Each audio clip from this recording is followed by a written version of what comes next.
Bonjour la famille, que la paix et la grâce de notre Seigneur Jésus-Christ soient avec vous. Je suis la sœur Donate pour ceux-là qui ne me connaissent pas. Je prie que l'Éternel, Dieu Tout-Puissant, transforme l'intelligence de quelqu'un afin de marcher selon la volonté de Dieu qui est celle de la crainte de Dieu et de pratiquer la justice.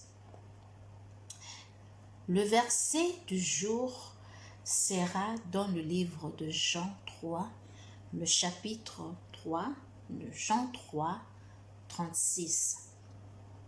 Je lis la parole de Dieu au nom de Jésus. Celui qui croit au Fils a la vie éternelle. Celui qui ne croit pas au Fils ne verra point la vie, mais la colère de Dieu demeure sur lui. Bien-aimé, la bonne nouvelle de la parole de Dieu est proclamée aux hommes. À celui qui l'a reçu a désormais la vie éternelle. Et à ceux-là qui ne l'ont pas reçu, qui l'ont foulé aux pieds, sont condamnés par le jugement de Dieu qui a été d'abord réservé au diable Satan et à ses anges. Il n'y a donc pas le salut en dehors de Jésus-Christ qui est la parole de Dieu. Celui qui confesse de sa bouche que Jésus-Christ est Seigneur, une forme d'accepter Jésus-Christ comme étant Fils de Dieu, parole de Dieu, sera sauvé. Celui qui ne confesse pas de sa bouche que Jésus-Christ est Seigneur et notre Sauveur, est condamné par le jugement de Dieu. Je veux que vous sachiez que les bonnes œuvres à elles seules ne sauvent pas.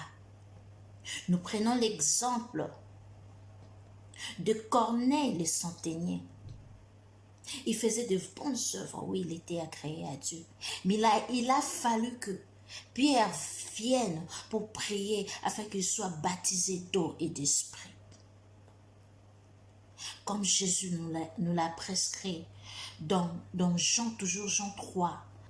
Celui qui n'est pas d'eau et d'esprit n'entrera pas dans le royaume des cieux. C'est Jésus-Christ qui est la porte pour le royaume des cieux. Abandonnez vos mauvaises voies. Revenez à lui, de bon berger. Il y a tellement de la place.